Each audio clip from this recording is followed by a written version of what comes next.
আসসালামু আলাইকুম এভরিওয়ান। শীতের তাপমাত্রার সঙ্গে মানিয়ে নিতে শরীরের কিছুটা সময় লাগে। তার উপর কখনো তীব্র শীত, আবার কখনো কিন্তু ঠান্ডা কমে যাওয়া। আবহাওয়ার এই খেয়ালিপনার সঙ্গে নিজেকে খাপ খাওয়ানো খুব সহজ নয়। এ সময় খুসখুসে কাশি, ঠান্ডা লাগা, নানান মৌসুমি অসুখের প্রকোপ বাড়ে। তাই হাতের কাছে সমাধান মজুত রাখতে নানান ওষুধ, কাপ সিরাপ বা ঘরোয়া উপায়ে আস্থা রাখেন অনেকেই। ঘরোয়া উপকরণ দিয়ে ওষুধে খুসখুসে কাশি খুব তাড়াতাড়ি ভালো হয়ে যায়। তাই আজকে আমি আপনাদেরকে ঘরোয়া উপায়ে কি করে খুব সহজে খুসখুসে কাশি দূর করা যায় এমন একটি রেমেডি বানিয়ে দেখাবো। তো চলুন দেখে নেওয়া যাক কিভাবে এই রেমেডিটি তৈরি করতে হয়। সেজন্য আমি প্রথমে চুলায় একটি সসপ্যান বসিয়ে দিয়েছি। এবার আমি সসপ্যানের মধ্যে নিয়ে নিব 2 গ্লাস পরিমাণে খাবার পানি। তারপর পানির মধ্যে আমি দিয়ে দিব 7 থেকে 8টা গোলমরিচ। আমি গোলমরিচগুলো গুঁড়ো করে নিয়েছি। অবশ্যই গোলমরিচগুলো গুঁড়ো করে তারপর অ্যাড করতে হবে। তারপর দিয়ে দিচ্ছি 4টা লবঙ্গ। খেয়াল রাখবেন লবঙ্গের এই ফুলগুলো যেন থাকে, কারণ এই লবঙ্গের ফুলগুলো খুবই উপকারী। এটা ফেলে দিয়ে ব্যবহার করবেন না। তারপর আমি পানির মধ্যে দিয়ে দিব 2টা তেজপাতা। তেজপাতা 2টা আমি চিড়ে দিয়ে দিব। আর তেজপাতা 2টা আমি ভালোভাবে ধুয়ে পরিষ্কার করে নিয়েছি। আর দিয়ে দিব আদা কুচি। আমি এখানে 1/2 ইঞ্চির চাইতে একটু বড় পরিমাণে একটা আদার টুকরো নিয়ে কুচি করে কেটে নিয়েছি। এবার চুলাটা অন করে দিব। তারপর সব উপকরণগুলো পানির সাথে আমি জাল করে নিব। এ পর্যায়ে চুলার আঁচটা কিন্তু থাকবে মিডিয়ামে।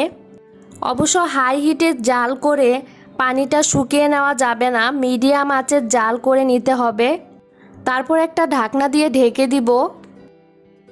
আমি এখানে 2 গ্লাস পরিমাণে পানি ব্যবহার করেছি। মিডিয়াম আঁচে জাল করে আমি পানিটা 1 গ্লাস পরিমাণে করে নিব। আমি বেশ কিছুক্ষণ জাল করে নিয়েছি। বেশ কিছুক্ষণ জাল করে নেওয়ার পর দেখতেই পাচ্ছেন পানির রঙটা অনেকটা চেঞ্জ হয়ে গেছে।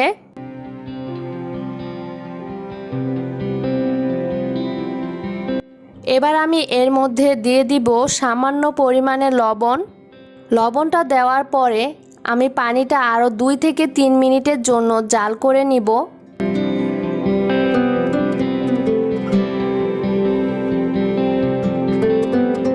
ফিরে আসলাম আরও 3 মিনিট পর।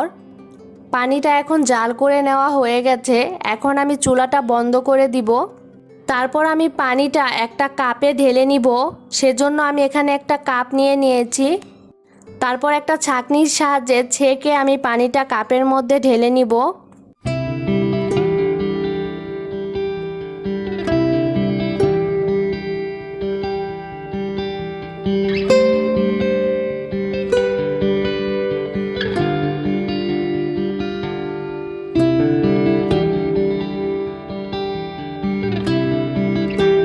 আমার সম্পূর্ণ পানিটা ছেঁকে নেওয়া হয়ে গেছে। এখন আমি এর মধ্যে অ্যাড করে দিব 1 টেবিল চামচ পরিমাণে মধু। এখানে কিন্তু মধুটা অবশ্যই ব্যবহার করতে হবে। যদি কারো ডায়াবেটিস থাকে সেই ক্ষেত্রে মধুটা বাদ দিতে পারেন।